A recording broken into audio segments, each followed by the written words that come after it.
So what actually happens when an apex predator is, raised entirely by humans, goes back to the wild, finds a wild mate, but then, and this is the crazy part, just absolutely refuses to cut those emotional ties with her human family. Yeah, you basically end up with a total psychological anomaly. I mean, you have this animal that is completely suspended between two totally different evolutionary imperatives. Right. It's fascinating. And welcome to this deep dive, everyone. Our mission today is to really explore this extraordinary source material from Joy Adamson's classic book, Living Free. Plus that really paradigm-shifting introduction by Sir Julian Huxley. Exactly. So for you listening, we are heading all the way back to 1959, deep into the Kenyan bush. Such a wild setting. It really is. And we are following Elsa. She's this famous lioness who was raised by humans and released, but we're looking at a very specific, like a really high-stakes window of your life. Right, because Elsa has literally just mated with a wild lion. Yeah, and that kicks off this 108-day gestation period that is going to severely test the boundaries of her two worlds. It's wild because it forces us to just completely reevaluate the architecture of the animal mind. Oh, totally. I mean, we are looking at a 400-pound predator, right, getting ready for the birth of entirely wild cubs, but she's choosing to actively maintain this cross-species family dynamic. Right, and we're going to unpack that incredible psychological duality today. For you listening, this deep dive is going to totally challenge how you view animal intelligence. Oh, absolutely. It blurs that line between, tame and wild, and we're going to look at the latent potential just sleeping inside the animal mind. And, that specific concept, that latent potential, that is exactly where Sir Julian Huxley's introduction anchors this whole story. Right. He goes pretty hard in that intro. He really does. Huxley uses Elsa's case to basically take a massive swing at the scientific establishment of the time. Yeah, because he argues that higher mammals possess this huge wealth of potentialities, essentially. Dormant cognitive and emotional abilities, right? Exactly. But he asserts that these abilities can only really be fully drawn out through what he calls understanding love. Understanding love. Yeah, intelligent emotional involvement, Right. not just, cold, detached scientific observation. See, I want to push back on that immediately, because if I hear someone look at a wild lion and call her, jealous or affectionate, my first instinct is to just flag that as anthropomorphism. Right, the classic critique. Yeah, I mean, aren't we just projecting our own human emotional complexities onto a creature that, let's be real, operates mostly on genetic programming and instinct? Well, that is the exact critique leveled by strict behaviorists. At the time, the dominant scientific model viewed animals essentially as stimulus response machines. Just the inputs and outputs. Precisely. But Huxley totally dismantles that by pointing directly to evolutionary biology. Okay, how so? Well, he says true ethology, which is the study of animal behavior in natural environments, it actually requires the use of subjective terms. Yeah, wow. Because humans and lions are both mammals. We share fundamental brain architecture. Specifically, we share the limbic system. Which is the emotional processing center. Right. So Darwin actually argued this decades prior. If a human feels fear or affection or annoyance mediated by their limbic system, it is mathematically and biologically probable that a highly social mammal like a lion experiences a parallel internal state. So the argument is basically, because we share the hardware, it's scientifically sound to assume we share at least some of the software. Exactly. That's a great way to put it. Huxley argues that using terms like affection right alongside exploratory urge gives us a much more scientifically accurate three-dimensional picture of the animal's reality. Wait, why did it take Elsa to prove this? I mean, we've had lions in zoos and circuses for centuries. Because captivity fundamentally restricts behavioral expression. Oh, interesting. Yeah, think about it. An animal in a cage lives in this artificially impoverished environment. It doesn't need to hunt or defend territory or navigate complex social hierarchies. So it doesn't need those complex emotions. Right. Its latent potentialities just remain completely dormant because the environment never demands them.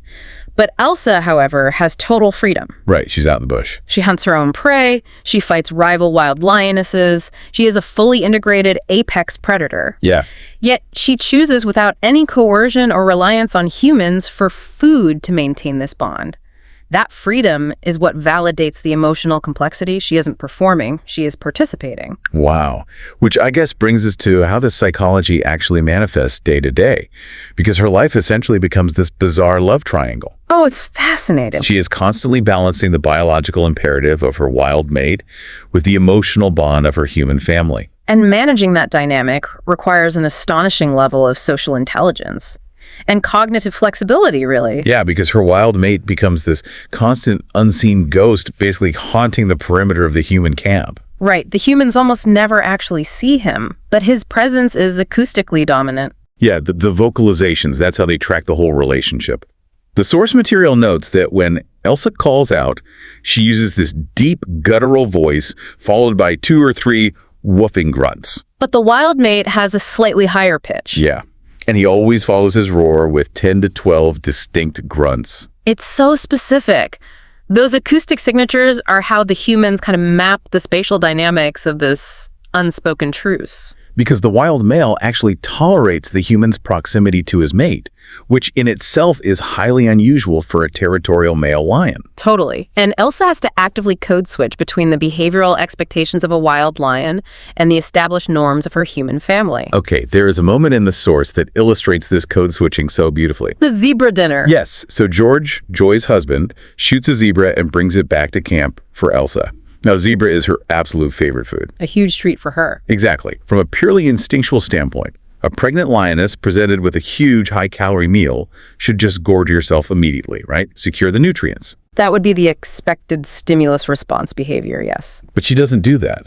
She leaves the carcass, walks down to the bank of this flooded river, and just stands there roaring loudly across the water. She is actively inviting her wild mate to come and take the first share of the meal. It's incredible. The authors refer to this as lion manners. Right, but mechanically, it's this fascinating display of pride hierarchy superimposed onto a human interaction. How did that work in the wild? Well, in wild lion ecology, females do the vast majority of the hunting, but the resident male always eats first. Right. And this isn't just about dominance, it's an evolutionary survival strategy. The male has to maintain peak physical condition to defend the pride's territory against rival males. Because if he falls, the new males will kill the cub. Exactly. So the females have evolved to suppress their own immediate hunger just to ensure their protector is fed. So she is taking an evolutionary survival mechanism designed for the wild African savanna, and she's seamlessly applying it to a dead zebra delivered in a Land Rover by a British game warden. It's brilliant.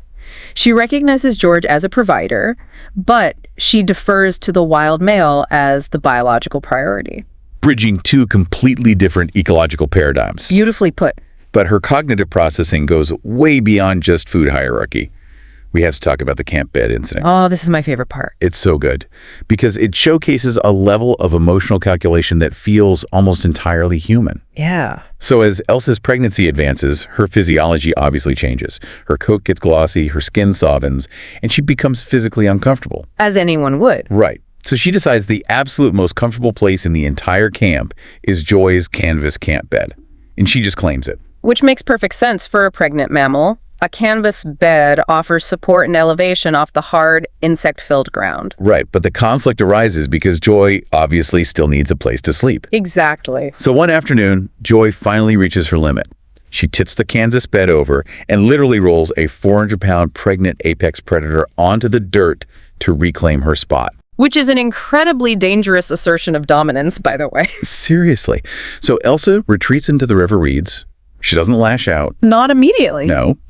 But later that afternoon, when Joy calls her for their usual walk, Elsa emerges from the reeds, walks directly to the camp bed, stares Joy dead in the eye, steps up onto the canvas, and deliberately defecates right on it. It is so calculated. And then Galuf, she hops off and just struts to the front of the walking party to take the lead. See, this is where Huxley's theory of subjective experience is perfectly validated. It really is. It is the animal equivalent of a passive-aggressive roommate leaving a nasty note on the fridge. Like, oh, you want the bed? Here is your bed. Exactly. But think about the cognitive restraint and working memory required to actually execute that sequence. Right, walk me through that. First, Elsa experiences a negative emotional state. Annoyance or frustration at being displaced. Sure. Now, rather than reacting with immediate physical violence, which is the baseline instinct of a displaced predator, she suppresses that aggressive impulse. She then holds onto that frustration for several hours.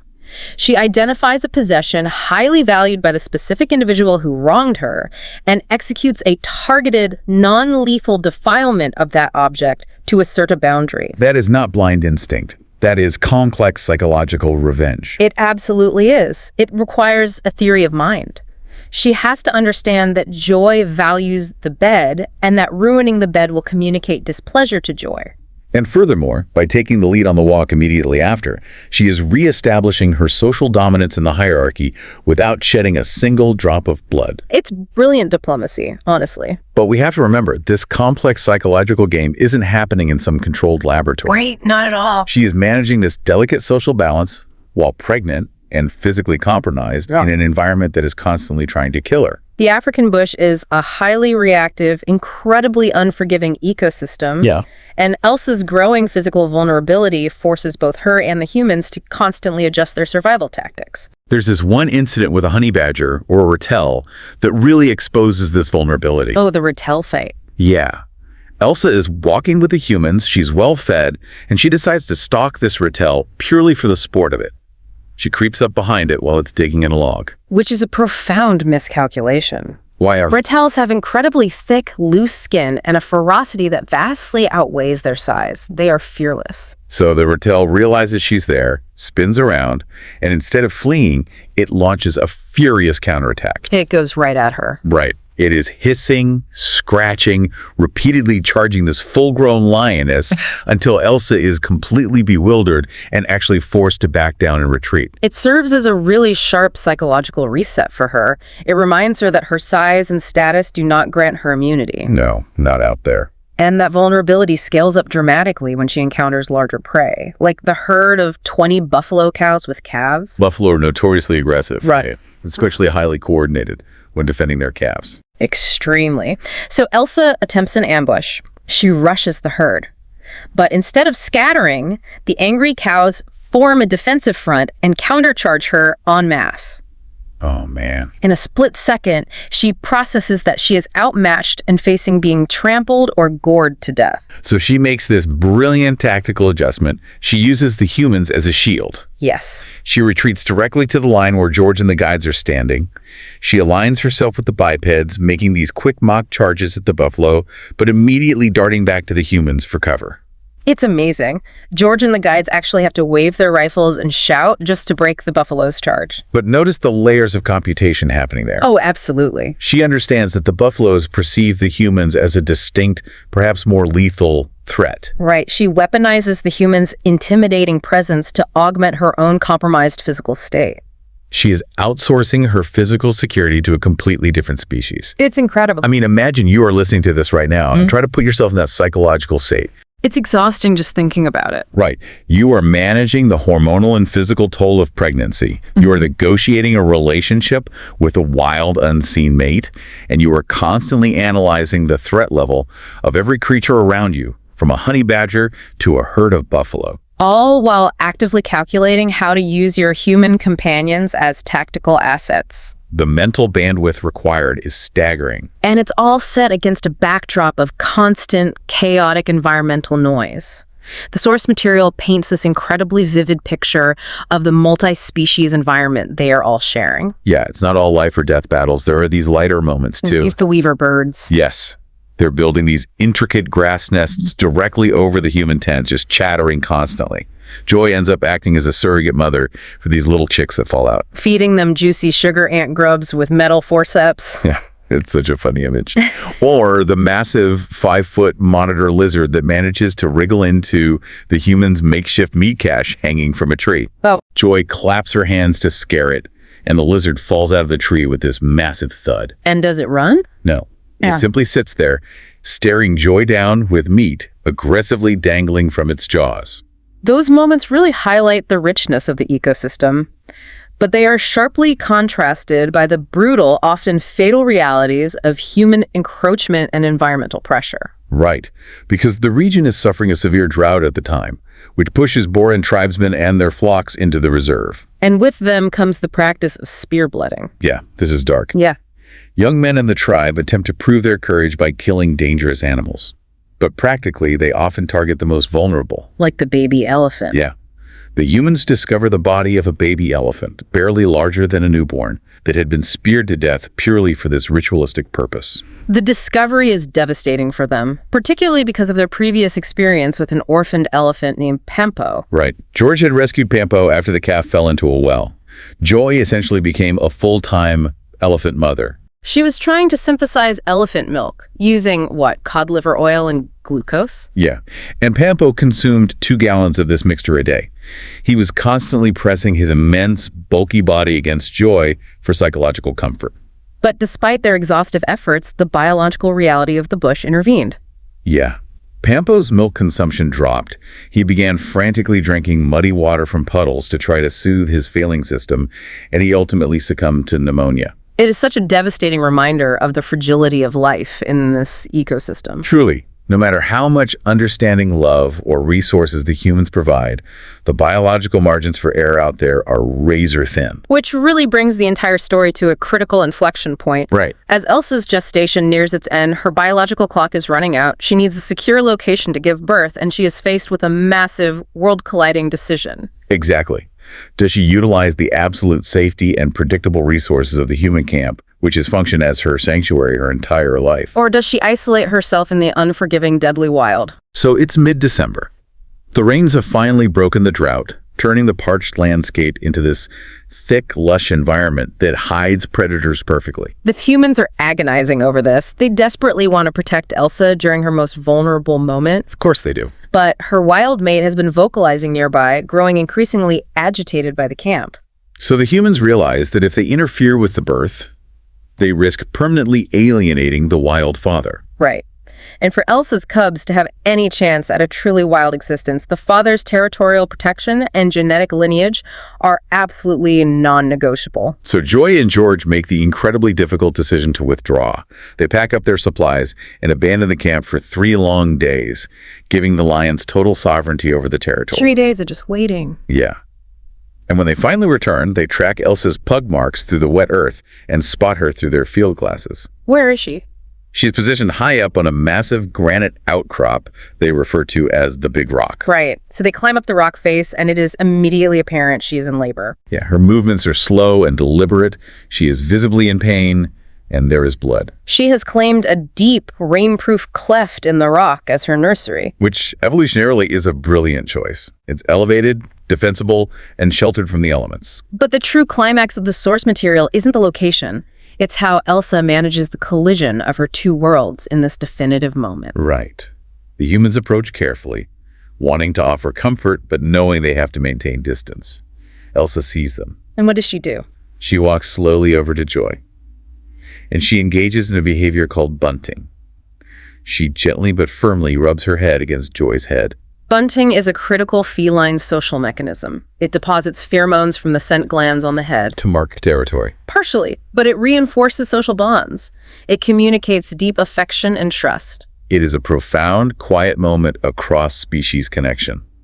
But the moment it is over, Elsa turns her back. She walks deliberately down the steep face of the granite rock, moving away from the safety of the humans, and disappears completely alone into the dense, rain-soaked bush at the base of the rock. We really have to analyze the cognitive boundary she just established there. Yeah, let's look at that. She does not lead them to the cleft. She does not invite them into the nursery.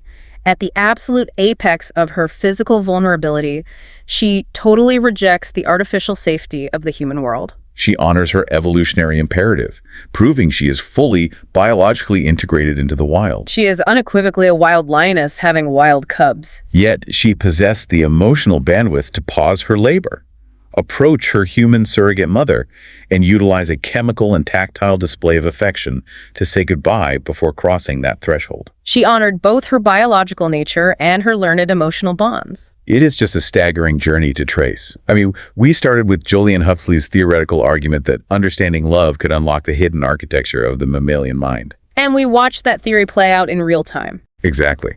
From a lioness suppressing her hunting instincts to politely invite her wild mate to dinner. To executing calculated, non-violent revenge over a canvas camp bed. Right. We saw her process complex threat assessments, utilizing humans as a tactical shield against a buffalo charge, all while navigating an ecosystem defined by unforgiving physical realities. And it all culminates in that final deliberate walk into the thicket, perfectly balancing the ancient instincts of her species with the acquired empathy of her human upbringing. For you listening, this deep dive really dismantles the rigid categorizations we impose on the natural world. It really does. The binary concepts of, instinct versus emotion or wild versus tame, they just fail to capture the reality of mammalian cognition. Elsa proves that calculation, inhibition, and profound emotional capacity are deeply embedded in the evolutionary software we share with these animals. Because we spend so much of our time building walls to separate ourselves from the wildness out there. Yeah, we construct our predictable environments and just assume the minds operating on the other side of those walls are fundamentally alien to our own. But if a 400-pound apex predator can maintain a cross-species emotional bridge while remaining entirely wild, it forces a massive shift in perspective. It demands we look differently at the ecosystems we interact with today. Absolutely. And it leaves us with a lingering question. If understanding love and emotional integration unlock this level of cognitive sophistication in a lioness, what role did that same mechanism play in our own history? That's a great point. Human civilization was built on the backs of cross-species partnerships, from the domestication of wolves into dogs to the taming of horses. Did our ancient ancestors intuitively use Huxley's exact formula to unlock the latent potentialities of the animals around them? We like to think human exceptionalism built the modern world. But perhaps our greatest evolutionary advantage was simply our capacity to cross the species divide and connect with the minds waiting on the other side.